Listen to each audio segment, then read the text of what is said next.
नमस्कार, बहुत स्वागत आपका हिंदी खबर में। मैं हूं आपके साथ सुनील सिंह पौरुष और आज हम बात करेंगे एक ऐसे विषय को लेकर जिस पर हर किसी की निगाहें भी होती हैं और सबको इसके लिए बड़े उत्साहित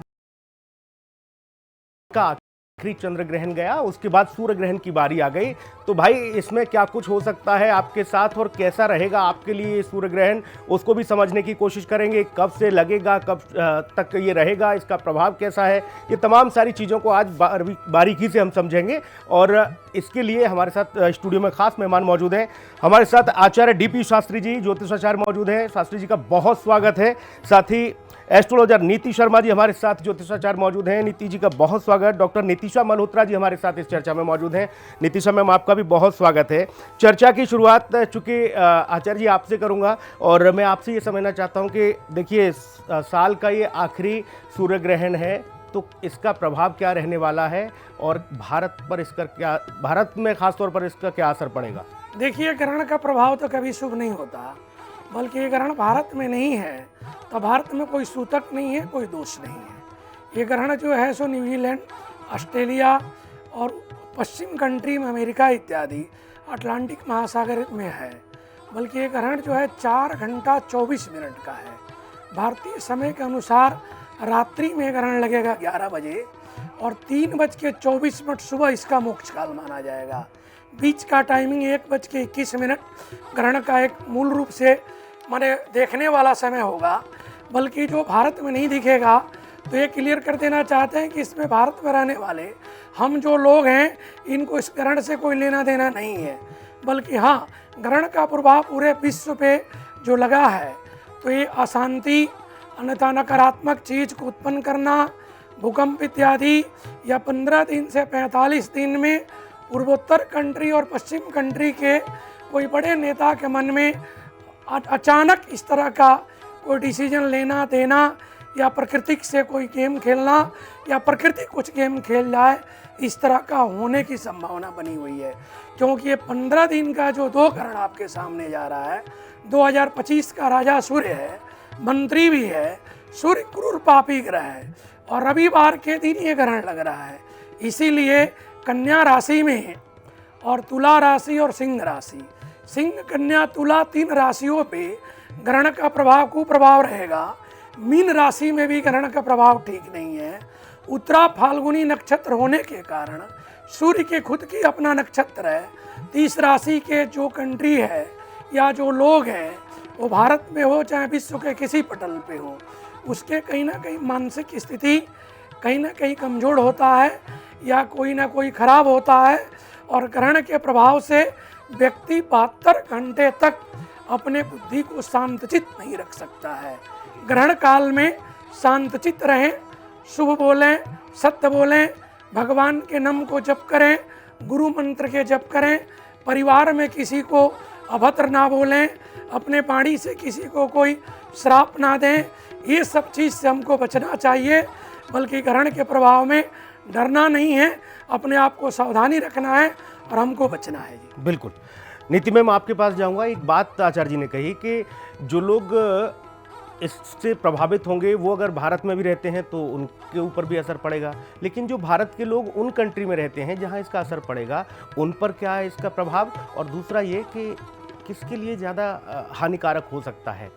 देखिए, जितने भी ग्रह हैं सौर मंडल में, और सूर्य तो यद्यपि एस्ट्रोनॉमिकली हमारे सौर मंडल का स्टार है, लेकिन हम ग्रह बोलते हैं क्योंकि हम इन सारे ही ग्रहों की कॉस्मिक बॉडीज़ की ऊर्जाओं को हम कंटेन करते हैं, रिसीव करते हैं। प्रभाव हर ग्रह का हर इंसान पे पड़ता है, चाहे ग्रहण भारत में दृश्य है या नहीं है। लेकिन इस सौर मंडल में सूर्य को ग्रहण लग रहा है। सूर्य एकमात्र ऊर्जा का केंद्र है सौर मंडल में, और ज्योतिष शास्त्र में सूर्य को पिता का कारक माना जाता है, आत्मा का कारक माना जाता है। निश्चित रूप से जो जीवन यापन हम करते हैं, जो एनर्जी, साइंस की भाषा में बोलूँ तो जो ग्लूकोज की जो पहली फॉर्म होती है एनर्जी की, वो भी सूर्य के प्रकाश में, क्लोरोफिल के प्रेजेंस में प्लांट्स बनाते हैं। तो अपने आप में सूर्य ऊर्जा का सोर्स है। जब भी इस ऊर्जा के सोर्स में ग्रहण यानी कि उसकी जो रेशमाएँ ऊष्माएँ हमारे पास आती हैं, जो ऊर्जाएँ आती हैं, उसमें कोई बाधा आती है तो उसका नकारात्मक प्रभाव देखने को मिलता है। सूर्य और पृथ्वी के बीच में जब चंद्रमा आ जाता है तब ग्रहण की स्थिति बनती है और हमेशा सूर्य ग्रहण अमावस्या के दिन ही देखने को मिलेगा और चंद्रमा का ग्रहण पूर्णिमा के देखने को मिलेगा और ये 15 दिन के अंतराल में ही होता है। कोई ऐसा इवेंट नहीं है, this is a very normal astronomical phenomena जो होता ही होता है। और राहु केतु जिसको हम छाया ग्रह बोलते हैं और scientifically basically intersection mathematical point हैं चंद्रमा और पृथ्वी की ऑर्बिट के पे आते हैं तो ग्रहण की स्थिति मिलती है। इस बार जो ग्रहण है वो पार्शियल सोलर एक्लिप्स है तो बहुत ज़्यादा भयावह नहीं है, लेकिन ये कन्या राशि में लग रहा है। साथ में कन्या राशि के स्वामी बुध उसके साथ गोचर कर रहे हैं, चंद्रमा साथ में, क्योंकि अमावस्या का चंद्रमा है तो सूर्य, चंद्रमा और बुध इस समय कन्या राशि में गोचर कर रहे होंगे और सामने बैठे होंगे सूर्य के पुत्र शनि, जो कहीं ना कहीं आपस में वैमनस्यता का भाव रखते हैं। और एक ग्रहण जिस समय लग रहा है तो कन्या राशि के एक तरफ होगी केतु और शुक्र की युति और दूसरी तरफ होगी मंगल की युति, मंगल वहाँ पे विराजमान होंगे तो कहीं ना कहीं पाप कर्तरी योग है। सूर्य को सत्ता का कारक माना गया व्यापक रूप से सबके जीवन में। जो एक आपकी देखिए व्यक्तिगत कुंडली में आपकी दशा कैसी है, प्लैनेट्स की स्ट्रेंथ कैसी है, वो सब पैरामीटर्स होते हैं, लेकिन हम व्यापक जेनरिक में आपको बता रही हूँ। सूर्य कहीं ना कहीं आपके शरीर के अंदर हड्डी का कारक है तो हड्डियों में दर्द हो सकती है, सर में दर्द हो सकती है, आपके पिता की सेहत या पिता के साथ संबंधों में कुछ कटुता आ सकती है। जो लोग सरकारी तंत्र में काम करते हैं उनको कुछ चैलेंजेस आपको देखने को मिलते हैं। सत्ता पक्ष जिस दिन देशों में, क्योंकि ऑस्ट्रेलिया और न्यूजीलैंड में देखा जा रहा है और क्योंकि कन्या राशि कहीं ना कहीं नॉर्थ डायरेक्शन को डिनोट करती है और western part of the world और northern part of the world, यहाँ पे ग्रहण के दुष्प्रभाव देखने को मिलेंगे। सत्ता में खींचातानी देखने को, पक्ष विपक्ष के बीच में विरोधाभास रहेगा, जनता के बीच में आक्रोश रहेगा, असहमति रहेगी। ग्रहण के आसपास क्योंकि ग्रेविटेशनल फोर्स थोड़ी सी डिस्टर्ब होती है, इलेक्ट्रोमैग्नेटिक वेव्स और आयंस जो होते हैं और बेसिकली जो अल्ट्रा वायलेट रेडिएशंस होती हैं वो थोड़ी स्कैटरिंग की वजह से बहुत ज़्यादा प्रभावशाली हो जाती हैं, तो उसकी वजह से एक नकारात्मक ऊर्जा का संचार होता है। और साथ साथ में अर्थ की टेक्टोनिक प्लेट्स में भी मूवमेंट देखी जाती है। तो अर्थ को एक साथ देखेंगे अभी इस पूरे अंतराल में 15 दिन के अंतराल में अफगानिस्तान और अलग अलग क्षेत्रों में अर्थक्वेक्स के हम न्यूज़ सुन रहे हैं तो ग्रहण का एक नेगेटिव इम्पैक्ट देखने को मिलता है। साथ साथ इस ग्रहण काल में अगर कोई लीगल इश्यूज आपकी लाइफ में चल रहे हैं तो वो चैलेंजिंग हो सकते हैं। राशिगत अलग अलग प्रभाव पड़ेंगे, लेकिन सूर्य क्योंकि कहीं ना कहीं अध्यात्म की दृष्टि से अगर देखें तो जो सोर्स ऑफ एनर्जी अगर आप उसकी आराधना करते हैं, क्योंकि आपदा में अवसर का भी समय है, इस समय आप जितना आप चैंटिंग करते हैं, सूर्य के बीज मंत्र, गायत्री मंत्र, आदित्य हृदय स्तोत्र तो रामबाण का काम करता है, उसका आप जाप करें, आप हवन कर सकते हैं। राहु केतु की वजह से ग्रहण की स्थिति बनती है तो राहु केतु के बीज मंत्रों का आप जाप करें और ग्रहण से पहले आप दान की जो सफ़ेद चीज़ें जैसे कि आटा है, चावल है, चीनी है, किसी आश्रम में या किसी ऐसे मंदिर में जो भगवान श्री राम को, क्योंकि सूर्यवंशी हैं भगवान राम, तो राम मंदिर में जाके आप दान का सामान, आप पुजारियों को दान करें, जो नीडी लोग हैं उनको आप भोजन कराएं, चैंटिंग करें। और इस समय अगर आपने कोई गुरु मंत्र ले रखा है, ये साधना का भी समय है। हम लोग तो जो आध्यात्मिक चेतना से जो जुड़े हुए लोग हैं, ये वो समय है जिस समय आपकी साधना का आपको हज़ारों गुना फल मिलता है। जितना चैंटिंग करेंगे उतना अच्छा है। नॉर्मली कहा जाता है कि ग्रहण के समय शुभ कार्य वर्जित हैं, शुभ कार्य, और जो प्रेग्नेंट वुमेन्स हैं उनको थोड़ा विशेष एहतियात रखने की आवश्यकता है। शार्प ऑब्जेक्ट्स का यूज़ नहीं करना चाहिए। हो सके तो इस पर्टिकुलर काल में आप ट्रैवलिंग ना करें, लेकिन अगर ज़रूरी है, काम है या जल ग्रहण करते हैं, भोजन ग्रहण करते हैं, उसमें आप तुलसी ड्रॉप्स या तुलसी के पत्ते डाल दीजिए, क्योंकि उनमें एंटीबैक्टीरियल प्रॉपर्टीज़ होती हैं। तो छोटी आप अगर प्रिकॉशंस लेते हैं तो ग्रहण का कोई नकारात्मक प्रभाव नहीं होता। और जिन देशों में ग्रहण दिख रहा है, क्योंकि स्टूडेंट्स के लिए भी बहुत बड़ा एस्ट्रोनॉमिकल इवेंट है, लेकिन नेकेड आई से ग्रहण नहीं देखना चाहिए, क्योंकि अल्ट्रावायलेट जो फोटोन्स होते हैं वो आपके रेटिना को डैमेज कर सकते हैं, आपके स्किन को डैमेज कर सकते हैं। तो इन सारी चीज़ों का आप ख्याल रखें। इस इवेंट को आप एक प्रकार से शोध की तरह भी देखिए और दूसरा आप भक्ति के भाव से भी देखिए। बिल्कुल, बहुत अच्छी बात है आपने कही कि क्या करना चाहिए, क्या नहीं करना चाहिए, क्या प्रभाव पड़ेगा। लेकिन नीतीशा मैम, दो चीज़ें हमने देखी। आचार्य जी ने कहा कि भारत में इसका कोई लेना देना नहीं, कोई असर नहीं पड़ेगा। नीति मैम बता रही हैं कि नहीं, इसका रिलेट सबसे है भाई। सूर्य तो ऊर्जा का स्रोत है और ऐसा नहीं है कि विश्व में कुछ देशों में देखेगा, भारत में असर नहीं पड़ेगा। तो दो बातें हो गई यहाँ पे, किस पर यकीन किया जाए? एक तो महाराज जी की बात पर या फिर नीति मैम की। दूसरा मैं ये समझना चाहता हूँ कि जो अभी भारत में भी कुछ ऐसी स्थिति बनी हुई है, आपने देखा होगा पहली बार ऐसा हुआ सैकड़ों साल बाद या दशकों बाद कि लगातार मानसून अभी भी सक्रिय है, आपदाएं आ रही हैं, लोग इतने परेशान हैं कि बस ईश्वर से दुआ कर रहे हैं कि प्रभु अब ठहर जाइए, थम जाइए इंद्र देवता। लेकिन रिलेट करता है इन सब चीज़ों से। अभी चंद्र ग्रहण हमने देखा, अब सूर्य ग्रहण आया, तो इससे कुछ रिलेट है ये? थैंक यू सुनील जी, और सभी दर्शकों को राधे राधे, जय माँ पीताम्बरा। देखिए, सूर्य और जो नवग्रह हैं वो मानव जीवन पर हर सेकंड हर पल अपना एक असर डाल रहे हैं। तो अगर किसी ग्रह को ग्रहण लगने जा रहा है, यानी वो ग्रहण में ग्रसित होने जा रहा है, अगर ग्रहण को समझे तो एक ऐसा काल जहाँ पे वो ग्रह की अवधि स्थिति अच्छी नहीं है और उसके बाद वो मोक्ष को प्राप्त होता है। हाँ, कह सकते हैं कि अगर सांप अपनी केचुली बदलता है तो उसके बाद वो ऊर्जात्मक भी हो जाता है, उसको उसकी केचुली हटने के बाद वो ज़्यादा ऊर्जा से बाहर आता है। तो ये मोक्ष काल है जहाँ पर सूर्य को ग्रहण लगने जा रहा है। तो मानव जीवन पर, जन जीवन पर, जलवायु पर, सब पर सूर्य ग्रहण का असर देखने को मिलेगा। सूर्य हमारी आत्मा है, और अगर हम आज बड़ी बड़ी टेक्नोलॉजी की बात करें, जहाँ पर हम गर्भधारण की बात करते हैं, वहाँ पर भी सूर्य की ऊर्जा के बिना किसी भी सोल का कनेक्ट होना इम्पॉसिबल है। शिशु के जन्म के लिए सोल का कनेक्शन बहुत ज़रूरी है। तो ये जो सोल है, ये जो ऊर्जा है, यही सूर्य है। तो सूर्य को अगर ग्रहण लग रहा है तो पूरे जनजीवन पर इसी का असर देखने को मिलेगा। हाँ, सदर्न एरिया में इसका इम्पैक्ट ज़्यादा है क्योंकि एक खंडग्रास सूर्य ग्रहण है, लेकिन देखने को यहाँ नहीं मिल रहा, लेकिन उसका इम्पैक्ट हमारे जीवन में पड़ेगा ही पड़ेगा। चाहे आप दुनिया में किसी भी कोने पर हैं, आप मानव हैं, आप जनजीवन पर इसका इम्पैक्ट देखने को मिलेगा। क्या इम्पैक्ट देखने को मिल सकता है?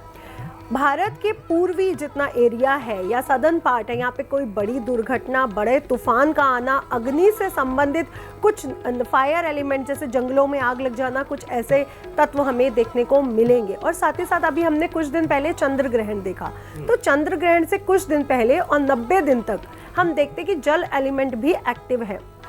तो आप देख रहे हैं वर्षा, बाढ़ का आना, बादलों का फटना, ये सब चीज़ें हो रही हैं। अब तो फायर एलिमेंट भी एक्टिवेट होने जा रहा है। इट मीन्स जंगलों में आग लगना, बड़ी दुर्घटना का हो जाना, या फिर कह सकते हैं बड़े क्षेत्रों को प्रभावित करेगा कोई ऐसा तूफान, भूकंप या कोई सुनामी तूफान, समुद्रों से रिलेटेड भी होना, ये सबके चांसेस बनते हैं। अब हम बात करेंगे कि सूर्य ग्रहण पर क्या लोगों पर, क्योंकि यहाँ पर सूतक पातक नहीं पड़ रहा है, ना सूतक है ना पातक है, तो सूतक और पातक के नियम को फॉलो करना बिल्कुल भी ज़रूरी नहीं है। लेकिन सुनील जी, हमारे ऋषि मुनियों ने एक बहुत अच्छी बात बताई कि जो ग्रहण काल है वो एक सिद्धि प्राप्ति के लिए बहुत शुभ समय माना जाता है। हमारे सभी ऋषि मुनि इस पर हमें लिख कर गए हैं। तो अगर आप ग्रहण के काल को सही से समझें तो आप उस काल को एक शुभ मुहूर्त की तरह, एक महोत्सव की तरह सेलिब्रेट कर सकते हैं। कैसे? इस समय साधना करिए, जितनी आप हो सके मंत्रों को सिद्ध करिए। अपने कुल देवी का मंत्र है, अपने गुरु का मंत्र है, उनको सिद्ध करिए। आपने देखा कि राम जी ने जब भी युद्ध किया रावण से, तो उन्होंने पहले राम रक्षा स्त्रोत के साथ साथ आदित्य हृदय स्त्रोत का जाप किया। तो अगर आप आदित्य हृदय स्त्रोत का जाप कर लेते हैं, क्योंकि सूर्य सरकार भी है, तो सरकार से आने वाले जितने भी अवरोध हमारे जीवन में आते हैं वो भी दूर हो जाते हैं। हमारी आत्मा को एक आत्मविश्वास, एक आत्मबल मिलता है। पिता के साथ हमारे संबंध अच्छे होते हैं, और जो हमारे नेतृत्व करने की जो हमारी क्षमता है वो भी स्ट्रांग होती है। और जो बड़े पद पर आसीन बॉस है, उनके साथ भी हमारे रिलेशनशिप अच्छे होते हैं। तो लोगों को तो इसको एक महोत्सव की तरह देखना चाहिए कि अगर ये 4 घंटे 20 मिनट को हमने अच्छे से महोत्सव की तरह यूज़ किया तो हमारे जीवन में कितनी सकारात्मक ऊर्जा को ये ग्रहण लेके आएगा। क्योंकि इस साल के राजा भी सूर्य हैं और मंत्री भी सूर्य। अगर हम विक्रम संवत 2082 की बात करते हैं, और फरवरी 2026 में जब विक्रम संवत 2082 चल रहा होगा, दूसरा ग्रहण भी पड़ जाएगा। तो ये सूर्य ग्रहण का पूरा महोत्सव की तरह मनाइए। डरने की कोई ज़रूरत नहीं है, लेकिन हाँ, मंदिरों में या मूर्ति को स्पर्श मत कीजिए। और जो गर्भवती महिलाएं हैं वो अपना विशेष ध्यान रखें। इसमें कुशा का, तुलसी का, गंगा जल का बहुत महत्व है, इसका इस्तेमाल करना बिल्कुल भी ना भूलें। जी आचार्य जी, आपके पास आऊँगा और आपके पास आते हुए मैं ये समझूंगा, क्योंकि देखिए इस ग्रहण का जो वक्त है वो रात के समय है, यानी कि रात में हमारे यहाँ तो भाई चंद्रमा रहते हैं, सूर्य तो रहते नहीं हैं, इसलिए भी ये कहा जाता है। और हमारे यहाँ एक मुहूर्त होता है कि भाई शाम के संध्या की आरती के बाद, बाकी सारी चीज़ों के बाद हमारे देवी देवताओं के मंदिरों के पट बंद हो जाते हैं, सारी चीज़ें हमारी सुबह ब्रह्म मुहूर्त में फिर शुरू होती हैं। तो एक तो वो व्यवस्था कि भाई मंदिरों के सूतक लगे भी या नहीं भी लगे तब भी हमारे पट बंद रहते हैं, वो समय ऐसा है। दूसरा मैं ये समझना चाहता हूँ कि जो बात अभी कही, मैं लगातार ये देख रहा हूँ कि देश ही नहीं दुनिया भर में कुछ राजनीतिक उथल पुथल का कारण और भागदौड़ भरी इस जिंदगी, हमें इससे क्या लेना देना, इन सब चीज़ों को आप कैसे एक उसमें समेटेंगे और एक बड़ा संदेश देंगे आचार्य जी? देखिए, सूतक नहीं है तो कोई मंदिर बंद नहीं होगा। मंदिर में दिन चर्चा होगी, आरती होगी, जो मंदिर का रूट है, रूटीन है, वो सब चालू रहेगा।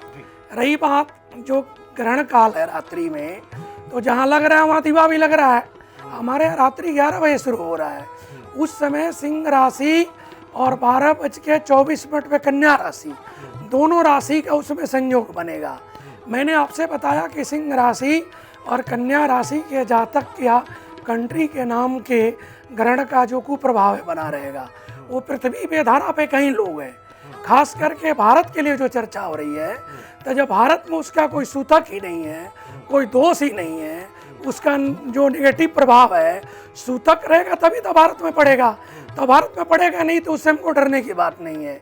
सूर्य चलिए पिता है, आत्मा कारक है, 12 सूर्य हैं, एक ही सूर्य नहीं है, 11 सूर्य भगवान विष्णु के पास है। और एक सूर्य ग्रहण जब लगता है तो 1000 वर्ष युग की आयु खत्म होती है, मन कम हो जाती है। तो ये ग्रहण का काल है, ज्योतिष का काल है। हम इसमें जब भी गणना करते हैं, चर्चा करते हैं, तो हमारे 18 पुराण में 4 लाख मंत्र है। 4 लाख मंत्र का स्वाध्याय ऋषि मुनियों ने किया। तो ग्रहण काल का ज्योतिष काल हम लोग करते हैं निर्धारित, और उसमें हम बात करते हैं। तो जब पड़ोस में कोई विपत्ति है और पड़ोस में कोई दुख है, तो कोई जरूरी नहीं कि हम मनाएं, जिसका वो जानेगा। तो ये जो ग्रहण का काल है, चाहे दोष है, न्यूजीलैंड है, ऑस्ट्रेलिया है, अमेरिका है, अटलांटिक महासागर है, वहाँ इसका नकारात्मक दृष्टि है और बना रहेगा। भारत से इसे कोई लेने देना नहीं है, अभी मैं आप बता रहा हूँ, क्योंकि काशी हिंदू विद्वत परिषद और BHU इसको पहले क्लियर कर चुका है कि भारत के लोग इस ग्रहण का कोई प्रभाव नहीं है, और वो प्रमाण के साथ कर चुका है। तो हिंदी खबर के दर्शकों को मैं प्रमाण के साथ कहता हूँ कि भाई भारत में इसके कोई लेना देना नहीं है। हाँ, सिंह राशि कन्या राशि के जो लोग हैं उनको अपने जीवन में अपने आप को सावधानी रखना है। ग्रहण कभी भी शांति नहीं देता है। ग्रहण बीतने के बाद 72 घंटे से 15 दिन में भूकंप आना, किसी नेता के प्रति, देश के प्रति, राष्ट्र के प्रति, भूमंडल के साथ कोई ना कोई प्राकृतिक आपदा खेल लेती है, जो नकारात्मक कारक माना जाता है।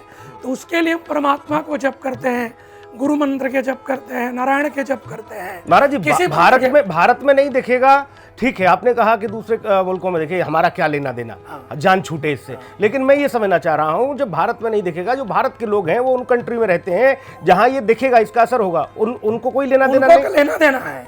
आप उस कंट्री में रहते हैं जहाँ ग्रहण लगा हुआ है। आप ऑस्ट्रेलिया में बहुत इंडिया के लोग हैं, न्यूजीलैंड में, अमेरिका में है, उनको दोष बिल्कुल लगेगा, उनको सावधानी भी रखनी है। तो आपको महाराज जी वो लोग वहाँ सुनेंगे, देखेंगे, समझेंगे और सुन भी रहे हैं। वो चीज तमाम लोग हैं जो आपको देख रहे हैं। बताना चाहता हूँ कि जो लोग उस कंट्री में भारत के रहते हैं, ग्रहण को दोष को माने, और जो बच्चे बुजुर्ग हैं उन पे ग्रहण का कोई सूतक नहीं लगता, कोई दवाई लेता है, मेडिसिन लेता है। बल्कि जो गर्भवती हमारी माताएं बहनें हैं उनको ग्रहण के रूप को मानना पड़ेगा, उस समय सावधानी रखनी पड़ेगी। ये 4 घंटे 24 मिनट भगवान के प्रति समर्पण करना पड़ेगा, मंत्र जप करना पड़ेगा। ग्रहण के उपरांत स्नान करें, दान उपदान करें। जो जो राशि के लोग हैं उनको दान के भी विधान दिया गया है। ग्रहण का दान शूद्र को दिया जाता है और ऐसे व्यक्ति को दिया जाता है जो राहु शनि जाति से बिलोंग करता है। उसको दान सामर्थ्य के अनुसार करें, मेडिसिन के दान करें, तांबा दान करें, कॉपर करें, पानी दान करें, अन्नदान दान करें, स्वर्ण दान करें, चांदी दान करें, सामर्थ्य के अनुसार दान किया जाता है। खास करके ग्रहण का दान अन्न का दान होता है। तो भारतीय परंपरा के लोग किसी भी कंट्री में हैं, अगर आपके यहाँ ग्रहण का प्रभाव है तो पूरा रूप से उसको मनाएं, उसको माने। हम खाली भारत के लोगों को बोला कि हमारे रात्रि में लगेगा, आधी दुनिया तो ऐसे सो जाती है 12-1 बजे जा करके, बच्चे बुजुर्ग सो जाते हैं, तो उनके लिए तो कोई दोष उस चीज़ पे नहीं है। बल्कि हाँ, सनातन परंपरा के, भारतीय परंपरा के जितने लोग हैं, किसी बाहर के कंट्री में हैं जहाँ ग्रहण है, उनको मानना पड़ेगा। जी महाराज जी, मैं नीति मैम के पास जाऊंगा। नीति मैम, हमने एक दौर देखा जब भी ग्रहण का कभी भी कोई कुचक्र आया, इसे चक्र कह लो, कुचक्र कह लो, क्योंकि गांव देहात का व्यक्ति तो इसको उसी हिसाब से समझता था कि भाई जब ग्रहण पड़ रहा है तो थोड़ा सा हिसाब किताब से रहिएगा। माताएं बहनें चाहे अपने पशु पक्षी हैं, बैल वगैरह जो भी होते थे, गाय होती थी, भैंस होती थी, उन पर गेरू तरह की चीज़ें बनाते थे। लेकिन अब वो चीज़ें थोड़ी सी सीमित हो गई, शहरों में तो ख़त्म ही हो गई। ऐसा क्यों था? उससे क्या कनेक्शन था? और आज नहीं है तो क्यों नहीं है? देखिए, सूर्य प्रकाश का कारक है पूरे पृथ्वी के ऊपर, और चंद्रमा उसी के प्रकाश को रिफ्लेक्ट करता है। ये दो ल्यूमिनस बॉडी हैं। पहले के ज़माने में इलेक्ट्रिसिटी तो होती नहीं थी, तो दिन के समय रोशनी का जो सोर्स था वो सूर्य था, रात्रि में पूर्णमासी का चंद्रमा था। जैसे मैंने बताया कि पूर्णिमा को चंद्र ग्रहण लगता है, और जब उसमें एक छाया आ जाती है तो वो खाने पीने की भी चीज़ें, रेफ्रिजरेटर्स नहीं होता था, तो उसमें जल्दी बैक्टीरियल इन्फेक्शंस बन जाती थी। या हम शार्प ऑब्जेक्ट्स को भी जो यूज़ करना मना करते हैं क्योंकि रोशनी की कमी थी, तो उसके साथ हम कुछ मिसहैपनिंग हो सकती है। तो ये सब साइंटिफिक रीजंस थे कि जो हमारी उस समय की जीवन शैली थी, जो भी हमें उस समय हमें चीज़ें उपलब्ध थी, उसके अनुसार ये जो प्रकाश देने वाले जो 2 प्लैनेट थे हमारी पृथ्वी के ऊपर, इनकी जब रोशनी में बाधा आती थी तो उसको इस तरीके से गेरू से आज भी कहीं ना कहीं, जैसे मैंने आपको बताया, सूर्य की रोशनी में हमारी और आपकी आंखें सिर्फ विजिबल स्पेक्ट्रम को देख सकती हैं, जिसको हम वाइट लाइट बोलते हैं। और जब वो डिस्पर्जन होता है तो विबग्योर, जो violet, indigo, blue, green, yellow, orange, red, this is the only segment जो हम अपनी नेकेड आई से देख सकते हैं। लेकिन जो इंफ्रारेड रेडिएशंस आती हैं या जो अल्ट्रा वायलेट रेडिएशंस आती हैं, और साइंस इस बात को बहुत अच्छे से अब प्रमाणित कर रहा है कि जो अल्ट्रा वायलेट फोटोन्स और रेडिएशंस होती हैं वो हमारी स्किन को डैमेज करती हैं, हमारी इम्यूनिटी को वीक करती हैं, हमारी आईसाइट पे कैटरेक्ट जैसी बीमारियां हो सकती है अगर हम डायरेक्टली उसको देख लें। तो ये चीज़ हम साइंटिफिकली आज एक्सप्लेन कर पा रहे हैं। लेकिन पूर्व में साइंस का जन्म, मैं तो कहती हूँ हमारे शास्त्र साइंस से बहुत ज़्यादा एडवांस थे। उसमें अगर डिबेट करेंगे तो शायद हमको 1 घंटा भी कम पड़ेगा। लेकिन वो रेडिएशंस को हम ऐसे नहीं तो वैसे हम प्रोटेक्ट करते थे कि गर्भ जो है, गर्भाशय जो है, बहुत एक सेंसिटिव पार्ट होता है वुमेन बॉडी का। और जब ग्रहण लगता है तो 70% पृथ्वी के ऊपर पानी है, चंद्रमा के ऊपर पानी है, और गर्भाशय भी जो अम्बिकल जो हमारा फ्लूइड होता है, जो गर्भ के अंदर फ्लूइड होता है, वो वहाँ से रेडिएशन से नेगेटिव इफेक्ट ना पड़े, इसलिए पेट के ऊपर चंदन का लेप, आलते का लेप, बहुत टाइट ऑब्जेक्ट नहीं बांधना, मतलब नाड़ा नहीं बांधना है, तो लूज कपड़े पहनने हैं, शार्प ऑब्जेक्ट यूज़ नहीं करना। ग्रहण क्योंकि कहीं ना कहीं आपको, सूर्य आत्मबल का कारक है, आपके आत्मविश्वास का कारक है, और चंद्रमा मन का कारक है। तो मन और आत्मबल जब आपका कमज़ोर होता है, ना चाहते हुए भी आपसे गलतियाँ हो जाती हैं। तो इन सब का साइकोलॉजिकल रीज़न की वजह से पहले ये चीज़ें ऐसे मानी जाती थी, अब इसका व्यापक प्रभाव अदरवाइज देखा जा रहा है। लेकिन जैसे ग्रहण के हम इतने चैनल्स में पिछले 15-20 दिन से हम ये जो भविष्यवाणी हम सब लोग कर रहे हैं कि अर्थक्वेक आएगा, जन आंदोलन होंगे, चाहे वो नेपाल का हो। अभी कन्या राशि में देखिए ग्रहण लग रहा है। कन्या राशि काल पुरुष की 6ठे भाव की राशि है, ऋण रोग शत्रु की राशि है, पृथ्वी तत्व राशि है। ये कहीं ना कहीं स्टूडेंट्स को डिनोट करती है, कहीं ना कहीं लॉ डिपार्टमेंट को डिनोट करती है। आप देख रहे हैं किस प्रकार से आज सुप्रीम कोर्ट में नई कोई ना कोई ऐसे फैसले आ रहे हैं जो कहीं ना कहीं विवादास्पद हो रहे हैं। मैंने जैसे बताया सूर्य सत्ता का कारक है, तो जहाँ जहाँ सत्ता पक्ष को कहीं ना कहीं अंकुश विपक्ष उसको कर रहा है, कहीं ना कहीं असमर्थन दिख रहा है, जन आंदोलन दिख रहे हैं, ये सारे प्रभाव। कन्या राशि कहीं ना कहीं आपके स्किन को, इस ग्रहण के समय जिन लोगों की कन्या राशि पीड़ित होगी, आप देखेंगे कि ऐसे लोगों को स्किन के इश्यूज़ होंगे, दांतों के इश्यूज़ हो सकते हैं।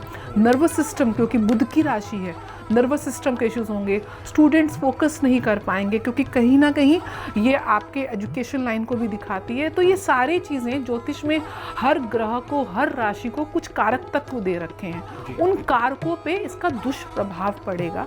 तो एक व्यापक रूप से जो हम आचार्य जी कह रहे हैं, जैसे मैंने बताया, और जो सनातन को नहीं भी मानते हैं उनके लिए भी हम दो चीज़ डराते नहीं हैं, आपको चेताते हैं।